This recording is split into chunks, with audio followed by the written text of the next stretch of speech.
तो आज हम लोग क्लास 10th के संस्कृत में कारक पढ़ेंगे। कारक क्या है और इसके नियम क्या क्या हैं, विभक्ति कैसे प्रयोग होता है। तो आज कारक का पहला क्लास है। तो सबसे हम लोग पहले समझते हैं कारक के परिभाषा को। इसके पहले एक चीज़ मैं बता देता हूँ कि क्री धातु है। क्री धातु में ऋण ऋण ऋण प्रत्यय जुड़ा हुआ है, ये प्रत्यय है। तो क्री में ऋण प्रत्यय जोड़ के कारक का निर्माण हुआ है, यानी कारक शब्द बना है। तो इसको जब हम लोग प्रत्यय पढ़ेंगे तो समझेंगे कि कैसे क्री में ऋण प्रत्यय जोड़कर कारक हुआ है। तो बस इतना अभी याद रखना है कि क्री में ऋण प्रत्यय जोड़ के कारक बना है, यानी कारक में ऋण प्रत्यय है। तो इसके पहले परिभाषा को हम लोग समझते हैं। तो इसमें 3 परिभाषा मैं लिया हूँ, संस्कृत में है। जैसे क्रियान्वित्व कारकम, क्रियान्वित्व कारकम यानी क्रिया क्रिया का अन्वय, यानी क्रिया से संबंध रखने वाला जो शब्द है उसको कारक कहते हैं। यानी क्रिया से संबंध रखने वाला। क्रियाया जनक कारणम, यानी क्रिया का जो जनक है, यानी क्रिया का माता पिता, यानी क्रिया मतलब कार्य, कार्य को करने वाला उसका जनक क्या है, उसको हम कारक कहेंगे। क्रिया निवर्तकम कारकम, क्रिया को निवर्तन करने वाला कारक है। यानी हम एक एग्जाम्पल लेंगे और उसके आधार पर हम बता देंगे कि कारक कौन है क्या। बस इतना हम अभी समझ रहे हैं कि क्रिया से संबंध रखने वाला, अर्थात यहाँ है कि वाक्य में क्रिया का संबंध जिस शब्दों से होता है उस शब्दों को कारक कहते हैं। यानी वो कोई वाक्य हो गया, उसमें क्रिया का संबंध जिस शब्द से होता है उस शब्द को कारक कहते हैं। जैसे यहाँ उदाहरण हम लेते हैं, राम पढ़ता है, तो यहाँ हो जाएगा राम पठति। तो यहाँ क्रिया कौन हुआ, पढ़ना। तो पढ़ना का संबंध किसी से है, राम का। यानी पढ़ने का काम कौन कर रहा है, राम कर रहा है। यानी ये कार्य है, ये क्रिया है, ये क्या है, क्रिया है। और क्रिया का जनक कौन है, क्रिया का संबंध, ये क्रिया शब्द से संबंध किसका है, राम का है। तो इसलिए राम कारक हुआ। ठीक वैसे ही यहाँ मोहन किताब पढ़ता है, तो यहाँ क्रिया सबसे पकड़ेंगे, क्रिया क्या है, पढ़ना है। बाकी इन मोहन का किताब से इन दोनों शब्दों का संबंध इससे है, इन दोनों शब्द पढ़ने से संबंध है। तो इसलिए ये दोनों कारक होगा। कौन कौन कारक होगा मैं आगे बताऊंगा। यहाँ क्या है, क्रिया घर जाना, यहाँ घर नहीं जाता। तो जाता में अब इससे संबंधित कौन कौन से शब्द है, ये सब कारक हैं। वह, गाड़ी, घर, ये सब कारक है। अब कौन कौन कारक है मैं आगे बताऊंगा। यानी सबसे पहले क्रिया को देखना है कि क्रिया से संबंधित होना चाहिए। जैसे एक उदाहरण लेता हूँ, एक और उदाहरण लेता हूँ यहाँ। जैसे यहाँ राम की गाय मैदान में घास चरती है। तो चरती है क्या होगा, क्रिया। पहले हम क्रिया को एक बार मैं बताता हूँ। चरना, खाना, पीना, रोना, ये सब क्या है, क्रिया है। तो उसका संबंध जिन जिन शब्दों से रहेगा उसको हम कारक कहेंगे। अच्छा, जैसे राम की गाय मैदान में घास चरती है, तो यहाँ गाय का संबंध है किससे, चरना से। अब कहाँ चरती है, क्या चरती है, वो अलग बात है, लेकिन ये जो गाय है, ये चरने का काम गाय कर रही है। अब यहाँ राम की, यहाँ इससे राम की जो है ना, इससे कोई लेना देना नहीं है। चरना का कोई लेना देना है कि राम के है कि श्याम की है कि क्या है, कि केहू के गाय होके, तो उसका संबंध नहीं है। इसलिए यहाँ राम की गाय यह कारक नहीं होगा।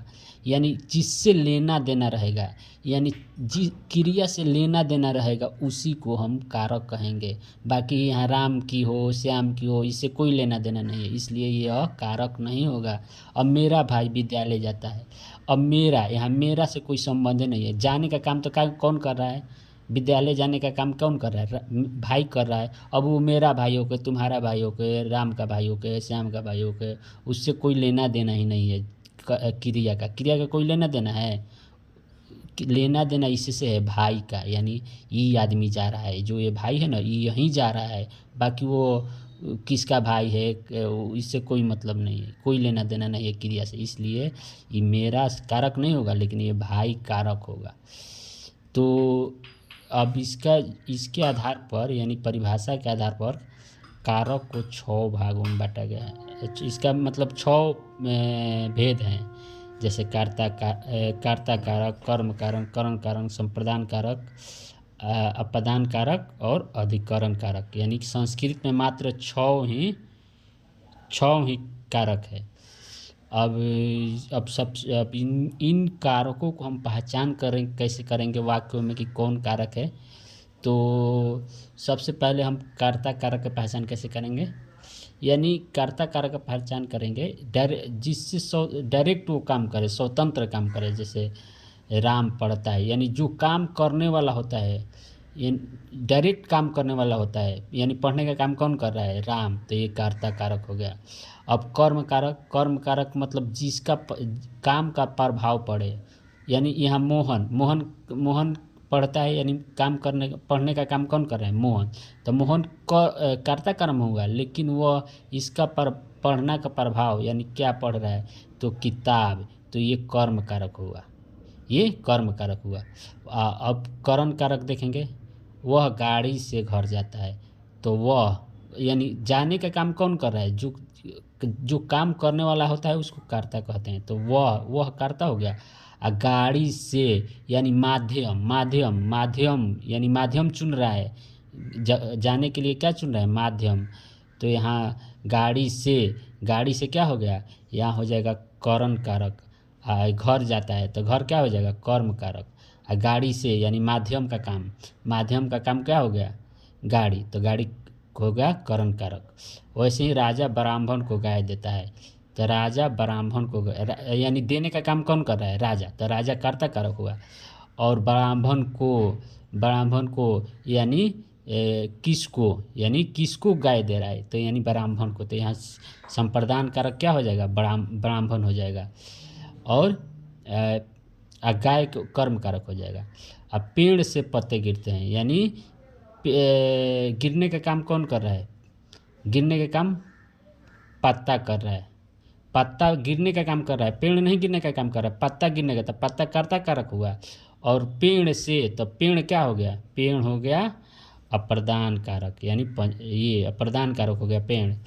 और फिर राम की गाय, यहाँ छात्र विद्यालय से भोजन करने के लिए घर जाता है, तो जाने का काम कौन करता है, छात्र, तो छात्र हो गया कर्ता कारक। विद्यालय से, तो यानी विद्यालय से यानी हो गया करण कारक। अब किसके लिए जा रहा है, तो भोजन के लिए जा रहा है, तो भोजन क्या हुआ, अधिकरण कारक हो गया।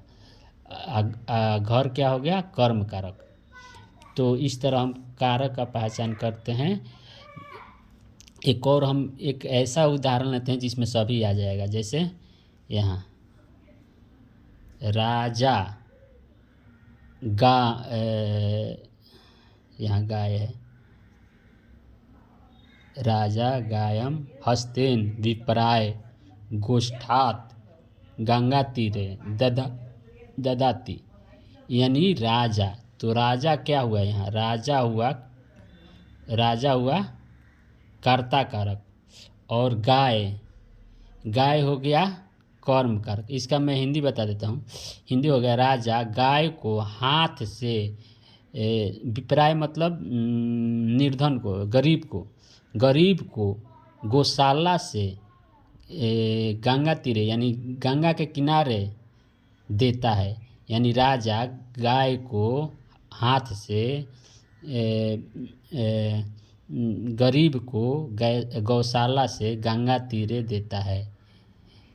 तो यहाँ राजा का हो गया कर्ता कारक, गाय हो गया कर्म कारक, और करण कारक माध्यम क्या है, हाथ से दे रहा है, तो यहाँ हस्तेन हो गया, हस्तेन, यहाँ गाय हो गया गायम हस्तेन।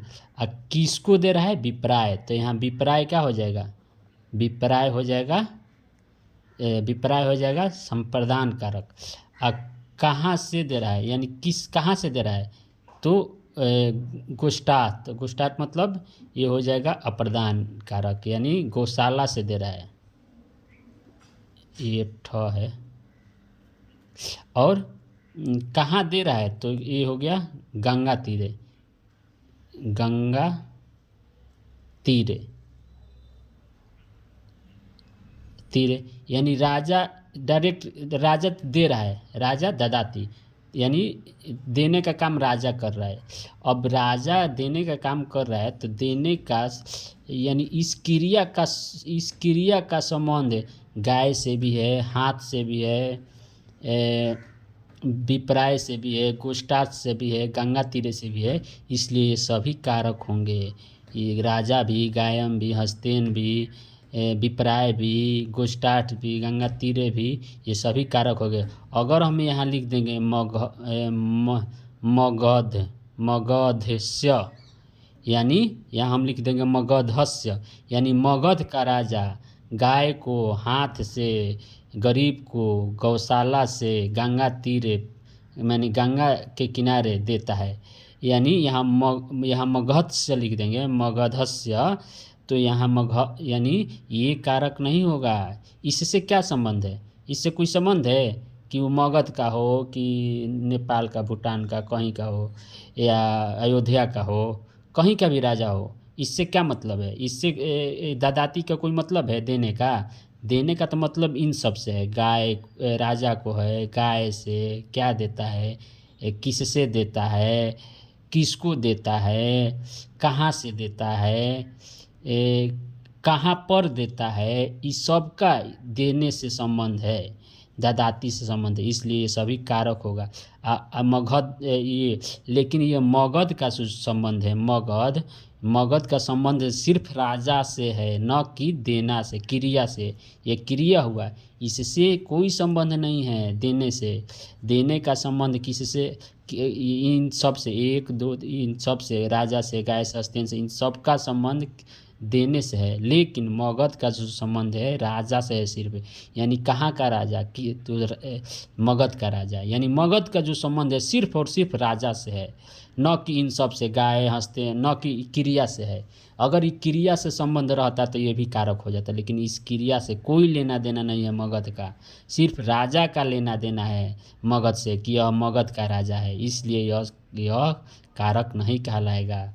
वहीं पर मेरा भाई, मेरा भाई, यहाँ पर भी मेरा भाई, मेरा यानी मेरा यहाँ नहीं होगा। यहाँ राम की गाय, यहाँ राम की गाय भी नहीं होगी यहाँ, ये सब, क्योंकि राम का संबंध सिर्फ गाय से है और मेरा संबंध सिर्फ भाई से है। लेकिन इन राम के और मेरा का कोई संबंध क्रिया से नहीं है। राम चरती है, ये कोनो मतलब हुआ, मेरा जाता है, यानी इन गाय से, मैदान से, इन सब का संबंध क्रिया से है, चरना का। यानी यहाँ पर भी राजा, गाय, हस्तेन, विप्राय, गोष्ठात, गंगा तीरे, इन सब का संबंध क्रिया से। एक बार मैं फिर से समझा दे रहा हूँ कि जो काम करने वाला होता है वो कर्ता कारक, तो राजा करने वाला है, राजा देने वाला है, देने का काम कौन कर रहा है, राजा। क्या दे रहा है, तो गाय को दे रहा है। किससे दे रहा है, तो हाथ से दे रहा है। किसको दे रहा है, यानी गरीब को दे रहा है। कहाँ से दे रहा है, तो गौशाला से दे रहा है। कहाँ पर दे रहा है, यानी गंगा के तीर दे रहा है। यानी देने का संबंध, देने से जितना क्वेश्चन बन रहा है इन सब से बन रहा है, न कि मगध से बन। हम कहें कि कहाँ थी, कौन दे रहा है, तो राजा दे रहा है। अब वो कहीं का हो, मगध के हो के, अयोध्या को हो, उससे कोई संबंध नहीं है देने का संबंध सिर्फ और सिर्फ राजा से है, इसलिए मगध यहाँ कारक नहीं होगा। मगध का संबंध सिर्फ राजा से है और राजा से संबंध रहेगा तो ये कारक नहीं होगा जब तक वह क्रिया से संबंधित न हो। क्रिया से संबंधित रहेगा जो शब्द, उसी को कारक कहेंगे। इसलिए ये सब कारक हैं, लेकिन मगध कारक नहीं है। अब ये तो भेद कारक हो गया। अब ये विभक्ति 7 होता है, प्रथमा, द्वितीय, तृतीय, चतुर्थी, पंचमी, षष्ठी, सप्तमी। अब विभक्ति अलग है और कारक अलग है। तो विभक्ति को कारक नहीं बोलेंगे, क्योंकि विभक्ति कभी कभी कर्ता में द्वितीय तृतीय भी लग जाता है। वो आगे नियम जैसे जैसे पढ़ेंगे वो हम समझेंगे। तो आज हम लोग समझे कारक के परिभाषा और कारक पहचानना कि कौन कौन से कारक है। आगे हम लोग इसके नियम को समझेंगे। तो अब यहाँ मैं विभक्ति समझा देता हूँ। यहाँ प्रथमा विभक्ति हो गया, प्रथमा, यहाँ द्वितीय, यहाँ तृतीय, यहाँ चतुर्थी, यहाँ पंचमी, यहाँ सप्तमी है, सप्तमी विभक्ति है, सप्तमी विभक्ति है। ठीक, ये इसका चिन्ह आप लोग जानते हैं, कर्ता ने यहाँ को होता है, यहाँ से होता है, यहाँ के लिए होता है, यहाँ भी से होता है, और यहाँ में पर होता है, यहाँ में पर होता है। अब जो षष्ठी विभक्ति है उसका संबंध जैसे मगधस्य, ये कारक नहीं है, विभक्ति है। तो हम आगे हम लोग नियम समझेंगे कि कैसे कैसे विभक्ति काम करता है और कौन कौन से कारक में कौन कौन सा विभक्ति लगेगा, हम लोग आगे इस नियम को देखेंगे। तो आज इतना ही हम लोग देखेंगे। एक और मैं एग्जाम्पल देना भूल गया। यहाँ जैसे देव का पुत्र घर जाता है, तो घर जाने का काम कौन कर रहा है? पुत्र कर रहा है, न कि देव कर रहा है। इसलिए यहाँ देव कारक नहीं होगा, क्योंकि देव का तो संबंध सिर्फ पुत्र से है, क्रिया से। यहाँ क्रिया, ये क्रिया है ना, इससे थोड़े संबंध है कि देव का, इसलिए यह देव कारक नहीं होगा। वैसे ही यहाँ हे बालक तुम घर जाते हो, तो हे बालक यानी हे जो है संबोधन जो है, इसका संबंध सिर्फ बालक से ही है, न कि जाना से। हे जाते हो, ये कोई इससे हे का संबंध क्रिया से नहीं है। यहाँ भी जो षष्ठी विभक्ति है, देवस्य, ये षष्ठी विभक्ति ये विभक्ति कारक नहीं है, ये पुत्र कारक है। देवस्य ये कारक नहीं है षष्ठी, इसलिए यानी इसका संबंध, देवस्य का संबंध गच्छति से नहीं है, पुत्र का संबंध गच्छति से है। वैसे ही यहाँ हे का संबंध सिर्फ और सिर्फ बालक से है, न कि यहाँ क्रिया से। हम लोग परिभाषा जानते हैं कि क्रिया का संबंध जिन जिन शब्दों से होता है उसी को कारक कहते हैं। यहाँ तो हे का संबंध क्रिया से कुछ है ही नहीं है, इसलिए यहाँ संबोधन को हम कारक नहीं कहेंगे। और यहाँ संबंध जो विभक्ति है, षष्ठी विभक्ति है, इसको भी हम कारक नहीं कहेंगे। यानी जो अगर कोई बोलता है संबंध कारक, हिंदी में होता है संबंध कारक, इसलिए संबंध को भी कारक नहीं कहेंगे, षष्ठी विभक्ति को भी कारक नहीं कहेंगे और संबोधन को भी कारक नहीं कहेंगे।